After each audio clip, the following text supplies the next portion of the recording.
This is Paris Hoover, your Patton University online course instructor for this semester. Unit 5, Introduction. Analysts, economists, and other experts do not always agree on the factors influencing current market prices and the predictability of future market prices. Proponents of the efficient market hypothesis suggest that historical data is useless in predicting future share prices, as all historical elements and behavior are already incorporated and reflected in the current share price. If the EMH is correct, then reliance on technical analysts is invalid, and the usefulness of ratio analysis is limited. Additionally, some behavioral experts suggest that people have a natural tendency to see trends, patterns, and relationships where none truly exist. The key assumption of the EMH is that investors act rationally. Some argue that validity of this assumption. In addition to the changes in economic conditions, market factors, and company performance, some investors may react to rumors, inaccurate perceptions, emotional mood swings, and may even overreact to news and changes. Most experts believe that while irrational investors or noise traders exist, there are far more rational investors. Therefore, the behavior of the rational investors will be either offset or corrected by the behavior of rational investors. Market efficiency generally suggests that all relevant historical information is fairly reflected in market prices, and that it is not possible to consistently outperform the market over an extended period of time. A few anomalies or exceptions may call into question the absolute validity of market efficiency.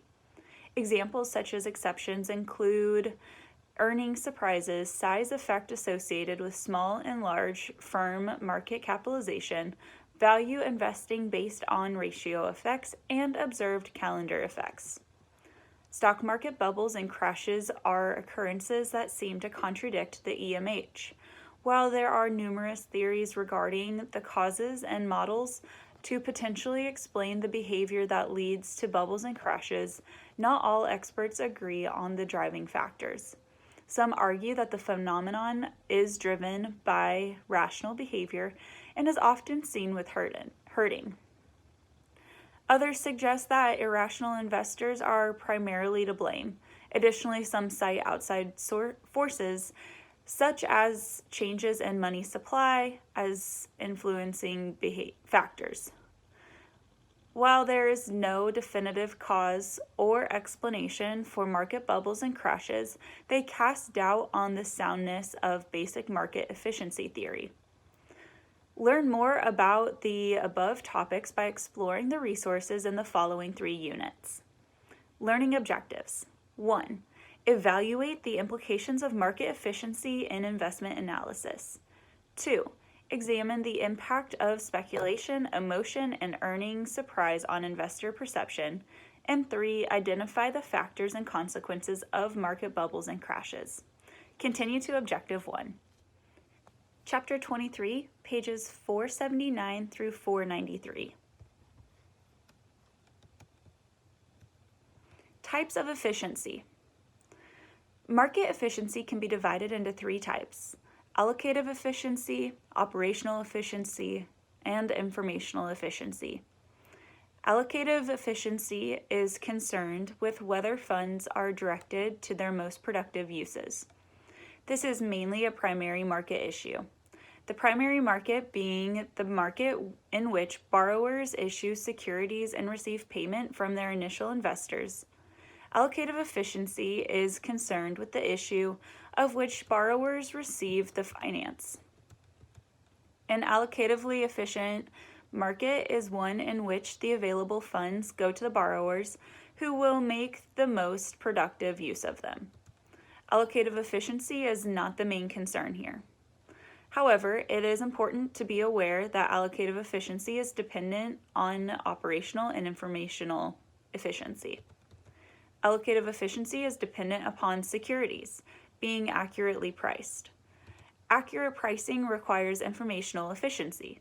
If securities are not accurately priced, investors could direct their money to uses that are not the most productive. For example, during 1999 and early 2000, shares in internet-related companies were seriously overpriced. For those people establishing internet-related companies, the proceeds from the share sales heavily exceeded the cost of establishing the companies. So there was a great incentive to set up internet-related companies. Too many internet-related companies were created and most of them subsequently failed. The overpricing of shares issued by the internet-related companies had caused too much money to be invested in such companies. Much of this money could have been invested more productively elsewhere. Operational efficiency relates to the costs and risk involved in the process of carrying out transactions in financial markets. One dimension relates to the transaction costs, such as bid-offer spreads, brokers' commissions, and taxes. The primary market is the market in which newly issued shares and bonds are sold. High transaction costs in the primary market would raise the cost of funds for companies and lower returns for investors. The result would be a reduction in the total level of investment in the economy, since issuers and investors would be deterred. The secondary market is the market in which previously issued securities are traded. It is the means by which shares or bonds bought in the primary market can be converted into cash. The knowledge that assets purchased in the primary market can easily and cheaply be resold in a secondary market makes the investors more prepared to provide companies with funds by buying in a primary market. A successful primary market depends upon an effective secondary market. High transaction costs in the secondary market would inversely impact the primary market and hence the total volume of investment. If transaction costs are high in the secondary market, the proceeds from the sale securities will be reduced, and the incentive to buy the primary market would be lower. Also, high transaction costs in the secondary market would tend to reduce the volume of trading and thereby reduce the ease with which secondary market sales can be executed. It follows that high transaction costs in the secondary market would reduce that market's effectiveness in rendering primary market assets liquid. In consequence, there would be adverse effects on the level of activity in the primary market and hence on the total level of investment in the economy. Price volatility is the extent to which share and bond prices fluctuate, such that high volatility of prices entails frequent large price movements. High volatility of prices in the secondary market may be detrimental to the operation of the primary market. High volatility means that buyers in the primary market stand a considerable risk of losing money by having to sell at much lower prices in the secondary market. This could reduce the motivation to buy in the primary market. Two factors that affect price volatility of securities in the secondary market are the depth and the breadth of that market. The depth of the market is based on the likely appearance of new orders stimulated by a movement in price. If a rise in price brings forth numerous sell orders, the price rise will be small. A decline in the price that stimulates many buy orders would be a small decline. Price or market depth would be enhanced by a relatively large number of market participants. A deep market would be characterized by the appearance of orders that tend to dampen the extent of any movement in price. Greater depth is thus associated with lower volatility. The breadth of a market reflects the diversity of the traders in the market. If there are a large number of market participants with differing price expectations, substantial price changes would be less likely than would be expected when the traders have common views, such that they buy or sell together. A broad market is a heterogeneous market characterized by relative price stability. Operational efficiency is important for informational efficiency. An informationally efficient market is one in which security prices reflect all relevant information. By buying underpriced securities and selling overpriced securities, traders will tend to move prices to the levels that correspond with the available information. High transaction costs will reduce the potential profits from buying low or selling high. Since such transactions move prices to the levels consistent with available information, transaction costs that deter them will lessen the informational efficiency of the market. Informational efficiency of the secondary market is important for the operation of the primary market. This is partly because issuers of shares or bonds in the primary market are likely to look at prices in the secondary market when determining the prices of new issues. For example, the issue price of new shares may be based on prices of shares in companies in the same sector. If the secondary market were informationally inefficient, the guidance provided would be poor. The primary market and its allocative efficiency is thus dependent upon informational efficiency of the secondary market. The meaning of informational efficiency. Informational efficiency is conventionally divided into weak, semi-strong, and strong forms. The weak form of the efficient market hypothesis suggests that all historical market information is fully taken into account in the current market price.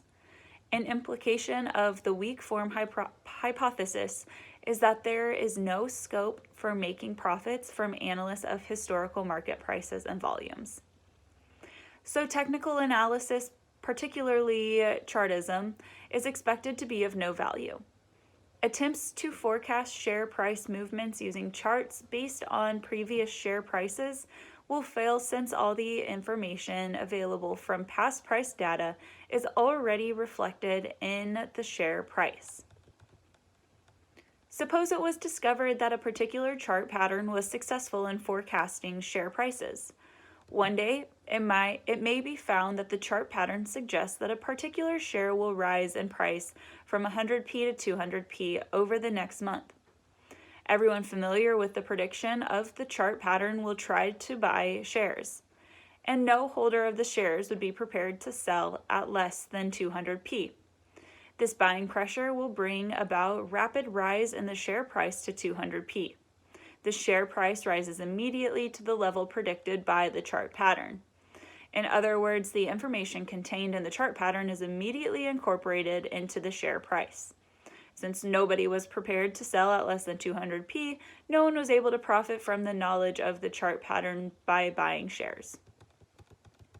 If prices move instantly to their new correct levels following the receipt of new information, it follows that new information is the only possible reason for a price movement. New information is unpredictable. If it were predictable, it would not be new. Share prices that move in response to new information, and only to new information, must be unpredictable. This suggests that share prices should follow a random walk. A random walk involves each day's price movement being independent of every previous day's price movement. Upward and downward movements are regarded as having equal likelihood on a day, irrespective of previous direction of movement. Price movements reflect news coming into the market. The news is random both in timing and in nature. However, the efficient market hypothesis deviates from a pure random walk since it allows for upward movements to dominate downward movements, so that over the long term, share prices tend to move upwards. Please continue reading to page 493. Chapter 24, pages 494 to 512. Noise trading and behavioral finance. One of the assumptions of the efficient market hypothesis is that, in aggregate, market participants have in a rational manner. There are lines of reasoning that suggest that irrational behavior can have significant impacts on financial markets. The concepts of noise trading and behavioral finance suggest that individual market participants do not consistently behave rationally. Noise trading and rumors. Fisher and Statman distinguish between information traders and noise traders. Information trading is driven by the fundamental values of stocks, whereas noise trading is driven by sentiment. In an efficient market, there are only information traders, and value alone determines prices. Noise traders can move prices away from fundamental value and render markets inefficient. According to Fisher and Statman, stock markets are in a bubble when bullish sentiment moves prices above fundamental value, and in a negative bubble when bearish sentiment pushes prices below fundamental value. Roll found that value-related news explained only 35% of variation in monthly stock returns, and Fair found that many large price changes occurred in the absence of value-related news. Noise traders appear to have a substantial impact on price movements. Bullish noise trading can drive prices higher as fundamental value falls, and bearish noise trading can push prices down even when fundamental value rises. When a market movement occurs in the absence of value-related news, the market movement becomes the news. Investors may react to such price changes on the grounds that they reveal how other investors are thinking. In particular, it may be assumed that other investors know something or understand something that justifies the market movement, and informational cascade ensues with investors copying each other. Fama and French show that unless noise traders exactly cancel each other out, there would be a noise trader effect on prices. Unless there is a mistaken overpricing to offset every mistaken underpricing, the mistakes affect prices. A noise trader uses irrelevant or inaccurate information when making investment decisions. One type of unreliable information on which noise traders may base their trading is rumor. However, rumors may affect even professional traders. If trading on rumor is regarded as noise trading, then market professionals are sometimes noise traders. Even respected financial newspapers and magazines participate in the spreading of rumors, and websites are an abundant source of rumors. For financial market traders to profit from the new information, they must act on the news before other traders. There is pressure to respond quickly. There may not be time to check on the accuracy of a rumor before acting on it. As a result, even competent professionals may engage in noise trading. Pressure to act quickly is likely to engender anxiety and stress, which renders people more susceptible to accepting rumors. It is not always possible to know whether a piece of information is good or bad. One of the behavioral finance heuristics is the delusion heuristic, according to which use of poor information can dilute the use of good information, and hence noise traders can crowd out information trades. Kimmel points out that rumors emerge in conditions of uncertainty, which are frequent in financial markets. Rumors are particularly prone to emerge when emotions, especially feelings of fear, are high. In a situation of change, people may be unable to understand the changes. The resulting uncertainty generates fear and the need for information relevant to the future. Uncertainty about the future creates stress and interacts with stress to produce a need for information, which can be used to guide actions. Rumors are more likely to circulate if they are credible. Rumors received from trusted sources are more likely to be believed. In addition to plausibility and source of a rumor, it is frequency of repetition affects its acceptability. The more often a rumor is heard, the more likely it is to be believed. Repetition fosters belief. It appears that in financial markets, the most prevalent rumors concern short-term events. It is the immediate future that is of greatest concern. Kimmel and Audrain found that the number of rumors was related to the importance of their content, to the accuracy of previous rumors, and to the levels of anxiety. They also found that rumors and subsequently turned out to be true became more precise over time. In contrast, false rumors became increasingly distorted. Rumors, true or false, have an impact on market prices.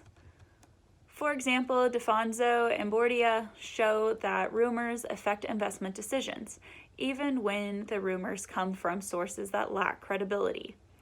They found that price changes resulting from rumors tend to follow trends that exhibit persistence.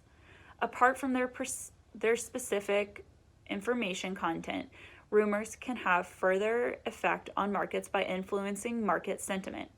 Rumors can generate feelings of optimism or pessimism. Some researchers have considered the role of media in the provision of stock market information, and in particular, whether the media provide good information or noise. Tetlock found that media optimism/pessimism could influence market prices, but that the effects were subsequently eliminated, which was interpreted as suggesting that the information conveyed was noise. Noise was seen as having a merely temporary effect on prices. Media pessimism was followed by price falls, which were subsequently reversed. The falls were larger and lasted longer in the case of the stock of smaller companies. This latter point was interpreted as indicating that small investors were most strongly affected by the media. This view was based on the grounds that the stocks of smaller companies tend to be held by private individuals. Leiden investigated the value of stock recommendations from newspapers and magazines. It was found that although the overall value of the information was about zero, there was a difference between buy and sell recommendations. Sell recommendations tended to be useful indicators. They contained good information. Buy recommendations were actually misleading in the sense that recommended stocks tended to fall in price. Another source of noise appears to be advertising of the products of the company whose shares are being considered. Fele found that when a company advertises its products, it simultaneously advertises its shares. When a company advertises its products, its stock price tends to rise. From the perspective of stock trading, the advertising could be seen as noise. It was observed that the increase in share purchases took the form of small purchases, which indicates that small investors are the ones influenced by the product advertising when making their investment decisions. Rational investors might be expected to correct the errant price movements caused by noise traders. Unjustified falls would be countered by purchases on the part of rational investors. Conversely, unwarranted rises would tend to cause rational investors to sell and thereby eliminate inappropriate price movement. Trading that tends to maintain prices at stable equilibrium levels is referred to as negative feedback trading. The efficient market hypothesis assumes that negative feedback trading dominates the financial markets. Please continue reading to page 512. Chapter 27, Stock Market Bubbles and Crashes, pages 540 to 570. The occurrence of stock market bubbles and crashes is often cited as evidence against the efficient market hypothesis. It is argued that new information is rarely, if ever, capable of explaining the sudden and dramatic share price movements observed during bubbles and crashes. Samuelson distinguished between micro-efficiency and macro-efficiency. Samuelson took the view that major stock markets are micro-efficient in the same sense that stocks are nearly correctly priced relative to each other, whereas the stock markets are macro inefficient. Macro inefficiency means that prices at the aggregate level can deviate from fair values over time. Jung and Schiller concurred with Samuelson's view and suggested that waves of over and under evaluation occurred for the aggregate market over time. Stock markets are seen as having some predictability in the aggregate and over the long run. Characteristics of bubbles and crashes. Bubbles and crashes have a history that goes back at least to the 7th century.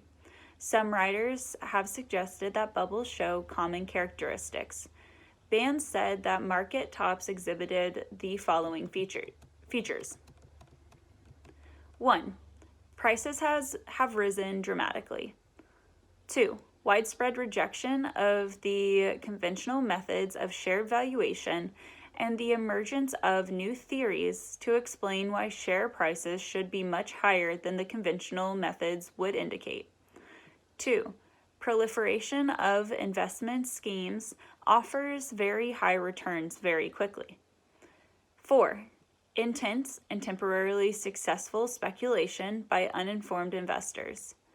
5. Popular enthusiasm for leveraged investments. 6. Selling by corporate insiders and other long-term investors. 7. Extremely high trading volume in shares. Kindleberg and Aliber argued that most bubbles and crashes have common characteristics. Bubbles feature long and rapid price increases, which result in share prices rising to unrealistically high levels. Bubbles typically begin with a justified rise in stock prices. The justification may be a technological advance or a general rise in prosperity. Examples of technological advance stimulating share price rises might include the development of the automobile and radio in the 1920s and the emergence of the internet in the late 1990s. Examples of increasing prosperity leading to price rises could be the United States, Western Europe, and Japan in the 1980s.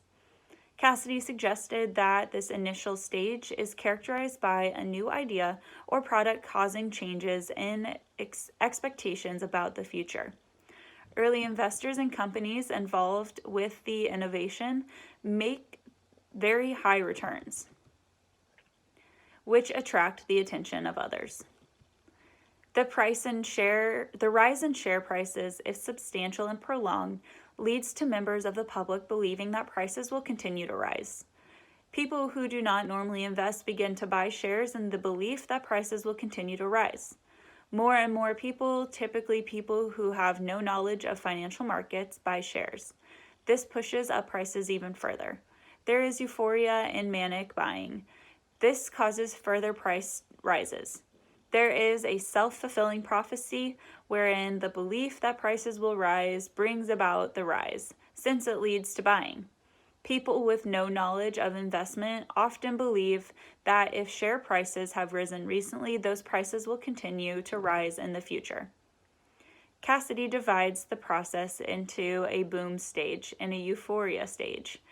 In the boom stage, share price rises generate media interest, which spreads the excitement across a wider audience. Even the professionals working for institutional investors become involved. In the euphoria stage, investment principles and even common sense are discarded. Conventional wisdom is rejected in favor of the view that it is all different this time.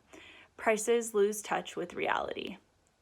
One assumption of the efficient market hypothesis is that investors are rational. This does not require all investors to be rational, but it does require that the rational investors outweigh the irrational ones. However, there are times when irrational investors are dominant. A possible cause of market overreaction is the tendency of some investors to follow the market. Such investors believe that recent stock price movements are indicators of future price movements. In other words, they extrapolate price movements.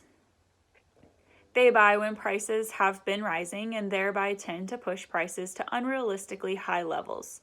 They sell when prices have been falling and thereby drive prices to excessively low levels. There are times when such naive investors outweigh those that invest on the basis of fundamental analysis and of intrinsic value of the shares. Such irrational investors help to generate bubbles and crashes in stock markets. Some professional investors may also participate on the basis of greater fool theory. The greater fool theory states that it does not matter if the price paid is higher than the fundamental value, so long as someone will be prepared to pay an even higher price. The theory of rational bubbles suggests that investors weigh the probability of further rises against the probability of falls. So it may be rational for an investor to buy shares knowing that they are overvalued if the probability-weighted expectation of gain exceeds the probability-weighted expectation of loss. Montier offers Keynes's beauty contest as an explanation of stock market bubbles. The first level of the contest is to choose the stocks you believe to offer the best prospects. The second level is to choose stocks that you believe others will see as offering the best prospects. A third level is to choose the stocks you believe that others will expect the average investor to select. The fourth stage might involve choosing stocks that you believe that others will expect the average investor to see as most popular amongst investors. In other words, the beauty contest view sees investors as indulging in levels of second-guessing other investors. Even if every investor believes that a stock market crash is coming, they may not sell stocks. They may even continue to buy. They plan to sell just before others sell. In this way, they expect to maximize their profits from the rising market. The result that markets continue to rise beyond what the vast majority of investors would consider to be the values consistent with economic fundamentals. It is interesting to note that Shiller's survey following the 1987 crash found that 84% of institutional investors and 72% of private investors said that they had believed that the market was overpriced just before the crash. Shiller suggested that people did not realize how many others shared their views that the market was overpriced. Social and psychological factors. As Hirschleifer points out, people have a tendency to conform to the judgments and behaviors of others. People may follow others without any apparent reason. Such behavior results in a form of herding, which helps to explain the development of bubbles and crashes. If there is uniformity of view concerning the direction of the market, the result is likely to be a movement of the market in that direction. Furthermore, the herd may stampede. Shiller said that the meaning of herd behavior is that investors tend to do as other investors do. They imitate the behavior of others and disregard their own information. Brown examined the effect of noise traders on the volatility of prices of closed-end funds. A shift in sentiment entailed these investors moving together, and an increase in price volatility resulted. Walter and Weber found herding to be present among managers of mutual funds. Walter and Weber distinguished between intentional and unintentional herding. Intentional herding was seen as arising from attempts to copy others. Unintentional herding emerges as the result of investors analyzing the same information in the same way. Intentional herding could develop as a consequence of poor availability of information. Investors might copy the behavior of others in belief that those others have traded on the basis of information. When copying others in the belief that they are acting on information becomes widespread, there is an informational cascade. Please continue reading to page 570.